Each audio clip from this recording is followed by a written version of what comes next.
Hello friends, welcome to IICS platform. आज है 28 अगस्त और 28 अगस्त के करेंगे हम करंट अफेयर। मैं आपको बताना चाहूँगा कि मैंने द हिंदू न्यूज़पेपर कवर नहीं किया है। क्यों? क्योंकि आज the Hindu newspaper E paper नहीं आया है, उन्होंने अपलोड नहीं किया है, तो कुछ डिफिकल्टी हो गई होगी। देन आफ्टर मैं आपको कल कवर करा दूंगा द हिंदू का, कोई बड़ी बात नहीं है। चलते अपन वीडियो स्टार्ट करते हैं। सबसे पहले है सेंटर फॉर मेडिकल डिवाइस। क्या है? देखो, मैं आपको बताना चाहता हूं कि हमारे इंडिया में सबसे ज़्यादा जो पॉकेट ऑफ एक्सपेंडिचर होता है वो मेडिकल फील्ड में पॉकेट ऑफ एक्सपेंडिचर बहुत ज़्यादा है लोगों का। इवन मेडिकल डिवाइस की शॉर्टेज हमारे इंडिया में इतनी है कि हम 70% of the medical device are imported from developed country. हम कहाँ से इंपोर्ट करते हैं? डेवलप्ड कंट्री से इंपोर्ट करते हैं 70% ऑफ द मेडिकल डिवाइसेस। समझ रहे हो आप मेरी बात को? तो इंडिया का कितना फॉरेन जो रिजर्व है वो कितना लॉस होता है due to import of the 70% of the medical device and equipment from the different different country. तो हमें आत्मनिर्भर बनने के लिए, सेल्फ सफिशिएंट बनने के लिए क्या करना पड़ेगा? सेंटर को एक सेटअप करना पड़ेगा जो कि डेवलप करे मेडिकल डिवाइस और इक्विपमेंट। इसी को देखते हुए एम्स ने एक कोलैबोरेशन किया है। एम्स हॉस्पिटल आप जानते हो, AIIMS has collaborate with Osaka university. Osaka universities कहां पर है? जापान की ओसाका यूनिवर्सिटी के साथ एम्स ने एक टाइप साइन किया है, एक मोमेंडम ऑफ अंडरस्टैंडिंग या वी कैन से कोलैबोरेशन किया है to set up the centre for medical device. क्या करना है? Set up the centre for medical device development. अब ये कहां बनेगा सेंटर? ये सेंटर बनाया जाएगा झज्जर। झज्जर कहाँ है? इन हरियाणा। इन हरियाणा स्टेट झज्जर में एक सेंटर बनाया जाएगा और इसकी कॉस्ट होगी 300 करोड़। कितनी होगी दोस्तों? 300 करोड़ इसकी कॉस्ट होगी। ये सेंटर क्या करेगा? और इस सेंटर में मेडिकल डिवाइस और इक्विपमेंट बनाए जाएंगे। क्लियर? अब इसके लिए एक सेंटर है, उसका नाम भी याद रखना। उसका नाम है नेशनल सेंटर। इसको रिमूव कर देता हूं मैं। National centre for medical device development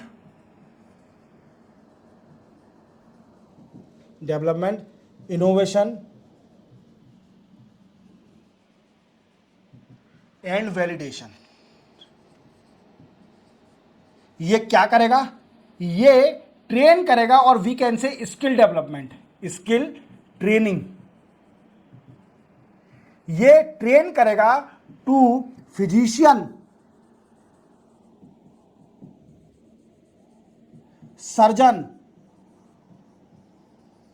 surgeon, doctors to develop medical device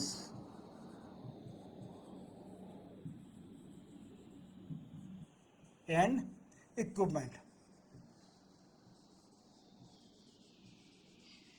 अब आप समझ गए होंगे कि हमारा इंडिया कितना प्रोग्रेस करते जा रहा है, कितने अच्छे अच्छे सेंटर बनते जा रहे हैं। हम आत्मनिर्भर बनने वाले हैं। आत्मनिर्भर मतलब सेल्फ सफिशिएंट, किसी पर डिपेंड नहीं। अगर मेडिकल डिवाइस फॉरेन रिजर्व बढ़ेगा, अगर हमारे यहाँ पर पर्टिकुलर सेंटर बन जाएगा to develop the medical device and equipment, then there is no need to depend on the developed country to import the 70% of the medical device and equipment. Clear? तो चलते अपन next news पर। Next news है Assam compulsory registration of Muslim marriage and divorce bill 2024। मैंने आपको कुछ समय पहले एक न्यूज बताई थी। क्या बताया था? कि आसाम के अंदर चाइल्ड मैरिज को रोकने के लिए क्या करने जा रही है आसाम सरकार? हेमंत बिस्वा शर्मा जो कि सीएम है आसाम के, वो क्या कर रहे हैं, एक 1935 एक्ट है, मुस्लिम मैरिज एक्ट, मुस्लिम रजिस्ट्रेशन एक्ट 1935 एक्ट, वो एक्ट है ब्रिटिश टाइम का। तो उस एक्ट को रिप्लेस करने जा रही है फॉर मुस्लिम कम्युनिटी कि उनका रजिस्ट्रेशन हो सके मैरिज का, जिससे चाइल्ड मैरिज को रोका जा सके, जिसको चाइल्ड मैरिज को रोका जा सके आसाम के अंदर। तो वो बिल क्या है दोस्तों, वो बिल है Assam compulsory registration of Muslim and divorce bill 2024। It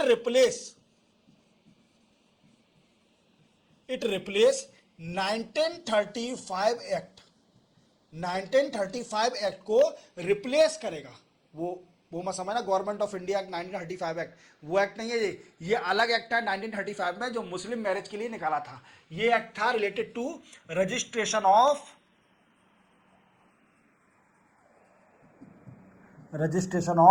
Muslim marriage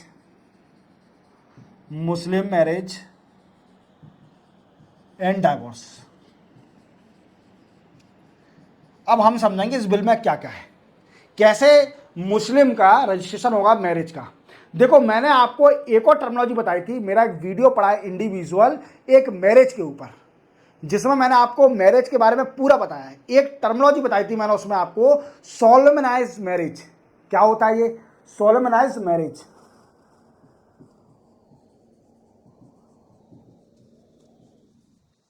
क्या होता है ये? देखो सोलमनाइज्ड मैरिज जब मैरिज कहलाएगी आपकी लीगल तभी कहलाएगी, हिंदू धर्म होता है जैसे हिंदू धर्म में हम लोग 7 फेरे लेते हैं, देन आफ्टर वो मैरिज लीगल कहलाती है। क्लियर?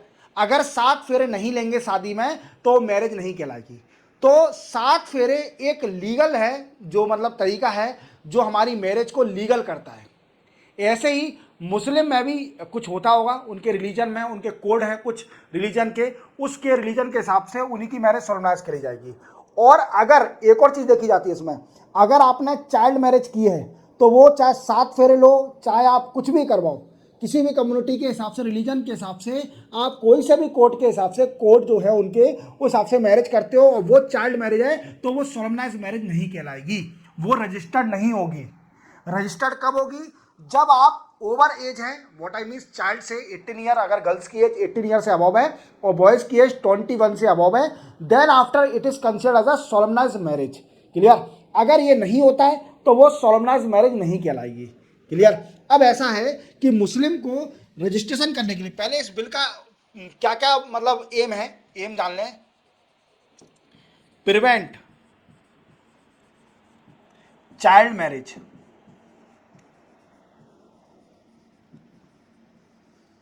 क्लियर, और to provide maintenance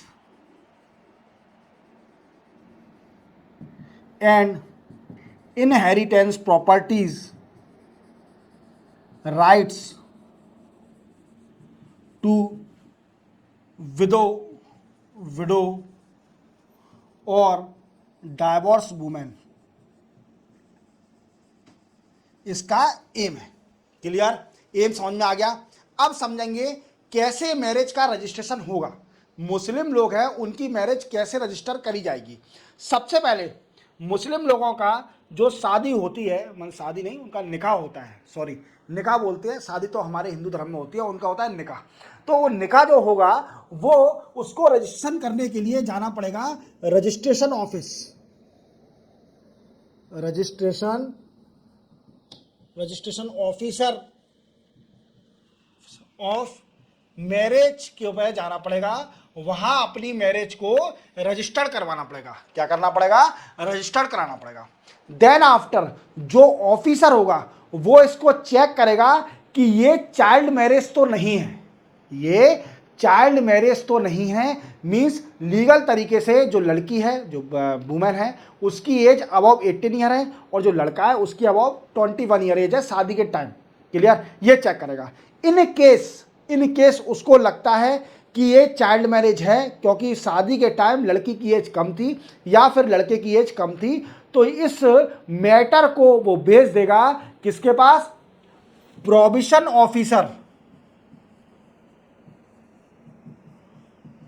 provision officer of child marriage,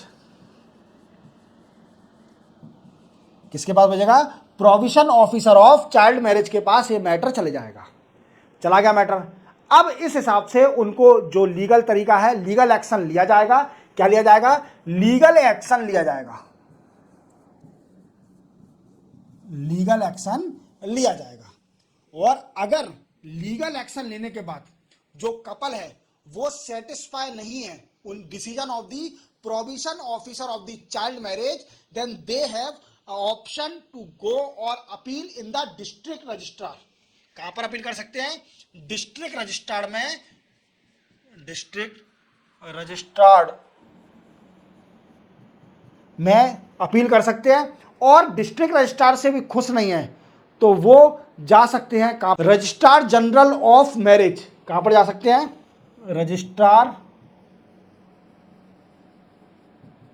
general of marriage. आप तो एक चीज याद रखना, इसका मेन मोटिव है चाइल्ड मैरिज को रोकना। क्लियर? ये न्यूज़ मैं आपको पहले बता चुका हूं, मेरे पुराने करंट अफेयर में मैंने आपको डिटेल में बताया है। और ये मैंने डिटेल में रिपीट इसलिए किया है क्योंकि जो नए सब्सक्राइबर मेरे से ऐड हुए हैं उनको मालूम होना चाहिए कि आसाम के अंदर ऐसा कौन सा कानून आ गया है नया जो कि ब्रिटिश टाइम के कानून को प्रिवेल करेगा और उसके बाद चाइल्ड मैरिज को रोकेगा। क्लियर? चलते अपन नेक्स्ट न्यूज़ पर। नेक्स्ट हो जाए इलेक्ट्रॉनिक कंपोनेंट सब्सिडीज पॉलिसी।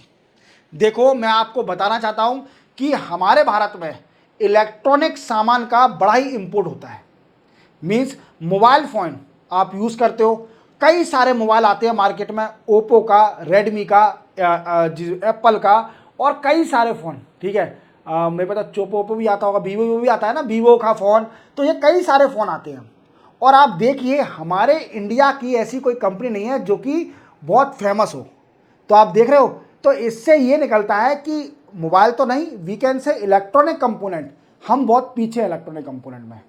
और India is the we can say second largest importer of the electronic component after oil. Oil सबसे ज़्यादा हम इंपोर्ट करते हैं इंडिया में, उसके बाद इलेक्ट्रॉनिक कंपोनेंट इंपोर्ट किया जाता है इंडिया के अंदर। तो सबसे बड़ी प्रॉब्लम है। और मेक इन इंडिया जो हम बोलते हैं कि make in India, make in India, India में बनाए, इंडिजीनियस जिसको हम बोलते हैं, वो नहीं हो पा रहा है। और इसको रोकने के लिए सरकार ने कई सारे डिसीजन लिए हैं। अब क्या कर रही है सरकार कि गवर्नमेंट इलेक्ट्रॉनिक कंपोनेंट कंपनियां हैं उनको सब्सिडीज देगी, उनको सब्सिडीज देगी। पर इस चीज में एक कॉन्फ्लिक्ट हो गया है। जो इलेक्ट्रॉनिक कंपोनेंट कंपनियां हैं उसमें एक कंडीशन रख दी इनने, गवर्नमेंट ने, कि आपको सब्सिडीज तभी मिलेगी जब आप जॉब प्रोवाइड करोगे। जब आप जॉब प्रोवाइड करोगे, कंडीशन रख दी कि हाँ इतने वर्कर तो होना चाहिए। और ये लोकली और डोमेस्टिकली कर दी है कि इंडिया के वर्कर ही आपको रखने पड़ेंगे। अगर आप इतना प्रोडक्शन करते हो इलेक्ट्रॉनिक कंपोनेंट का तो इतने वर्कर आपको रिक्वायरमेंट है, तभी आपको सब्सिडीज मिलेगी। तो we can say government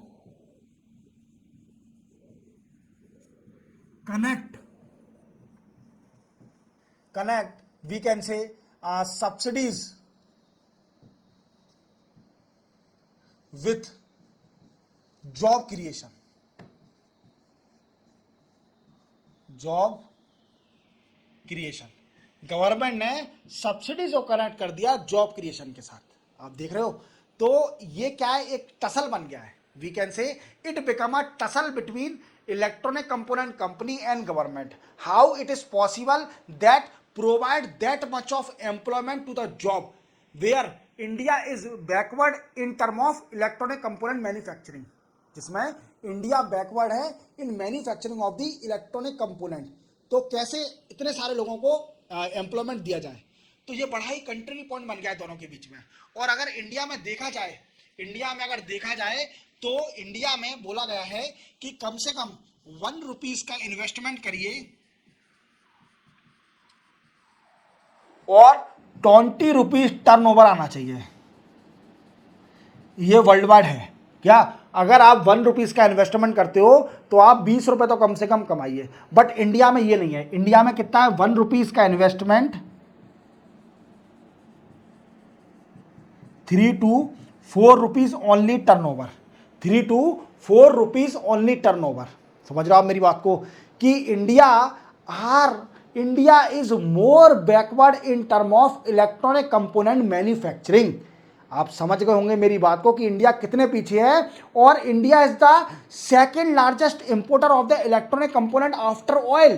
that India सबसे ज्यादा इंपोर्ट करती है ऑयल को, जो कि क्रूड ऑयल है, देन आफ्टर इलेक्ट्रॉनिक कंपोनेंट। आप समझ रहे हो कितनी प्रॉब्लम है इंडिया में, कितना बैकवर्ड होते जा रहा है। इंडिजीनियस करना है हमें, हर चीज को इंडिजीनियस धीरे धीरे होगा, तभी तो फॉरेन रिजर्व बनेगा, तभी तो इकोनॉमी बनेगी। जो हमने टारगेट रखा है कि 2047 तक इंडिया की $30 ट्रिलियन इकोनॉमी बनाना है, $30 ट्रिलियन इकोनॉमी बनाना है 2047 तक। और विकसित भारत जिसको बोलते हैं developed country, India develop country कब बनेगा? 2047। That target decided by the Modi government. विकसित भारत बनाना है हमको, आत्मनिर्भर बनना है। तो आत्मनिर्भर बनने के लिए आपको पहले कंपनी से डिस्कस करना पड़ेगा, टसल पॉइंट नहीं रखने हैं between company and government. Clear? चलते अपन नेक्स्ट और लास्ट न्यूज पर। नेक्स्ट है ग्रेट। आप समझ रहे होंगे सर ग्रेट क्या है? ग्रेट तो बताइए, ग्रेट मतलब ग्रेट तो महान होता है। बट देखो मोदी सरकार जो है, मोदी सरकार जी का एक ही फंडा रहता है कि किसी भी चीज को शॉर्ट में कर दो और हिंदी वर्ड ज्यादातर दो, मतलब इंग्लिश वर्ड कम दीजिए पर हिंदी वर्ड ज्यादा रखिए, उसका फुल फॉर्म कुछ और ही निकलेगा। और ये सबसे बड़ा डिफिकल्टी क्रिएट करता है उन स्टूडेंट को जिनको याद नहीं होते हैं फुल फॉर्म। तो ग्रेट का फुल फॉर्म है grant for research and entrepreneurship.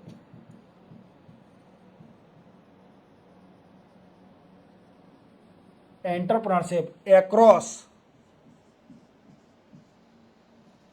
Aspiration, innovation in technical textile. Technical textile याद रखोगे फुल फॉर्म? याद हो जाएगा, याद हो जाएगा क्या? It is a new programme of the government of India to provide the बेटिसॉल help to the textile industry. देखो आपको मालूम है बांग्लादेश के अंदर पॉलिटिकल इंस्टेबिलिटी हुआ था, और बांग्लादेश में टेक्सटाइल बहुत आगे है कंपनियां, और इसके कारण कई सारी टेक्सटाइल कंपनी बंद होते जा रही थी, मतलब लॉस होते जा रहा था टेक्सटाइल का। और जो मार्केट जो इंटरनेशनली रिक्वायरमेंट थी वो फुलफिल नहीं हो पा रही थी, क्योंकि बांग्लादेश में पॉलिटिकल इंस्टेबिलिटी चल रहा था। इस वजह से क्या हुआ कि पॉजिटिव पॉइंट मिला था इंडिया को, पर इंडिया ने लेने से मना कर दिया कि हम पॉजिटिव पॉइंट नहीं लेंगे, ये गलत है, किसी देश का हक नहीं छीनेंगे। बांग्लादेश हमारा एक दोस्त, एक फ्रेंड है, नाइबर कंट्री है, ठीक है। जैसे हमारी मोदी साहब की पहली पॉलिसी है कि फर्स्ट नाइबर पहले पूरे होंगे, मतलब पहला जो ऑफर दिया जाएगा वो पड़ोसी को दिया जाएगा, देन आफ्टर किसी और को दिया जाएगा, ठीक है। तो ये है टेक्सटाइल इंडस्ट्री को प्रमोट करने के लिए स्कीम है ग्रेट, जिसका फुल फॉर्म है grant for research and entrepreneurship across aspiring innovation in technical textile. याद रखोगे, ये सिंपल है, ठीक है। इतना ही था आज का। हिंदू न्यूज़पेपर आज आया नहीं है, ई पेपर नहीं आया। हिंदू न्यूज़पेपर वैसे आता है पर आज ई पेपर नहीं आया सुबह सुबह, तो मैं पढ़ नहीं पाया था हिंदू, ठीक है। अब देखता हूँ कल कवर करा दूंगा अगर अपलोड कर देते हैं तो, ठीक है। इसी के साथ 28 अगस्त के करंट अफेयर कंप्लीट होते हैं। चैनल को सब्सक्राइब और बेल आइकन प्रेस करना ना भूलना, और हमेशा वीडियो पूरा देखना। मिलते हैं हम कल 29 अगस्त को नए करंट अफेयर के साथ। तब तक के लिए जय हिंद।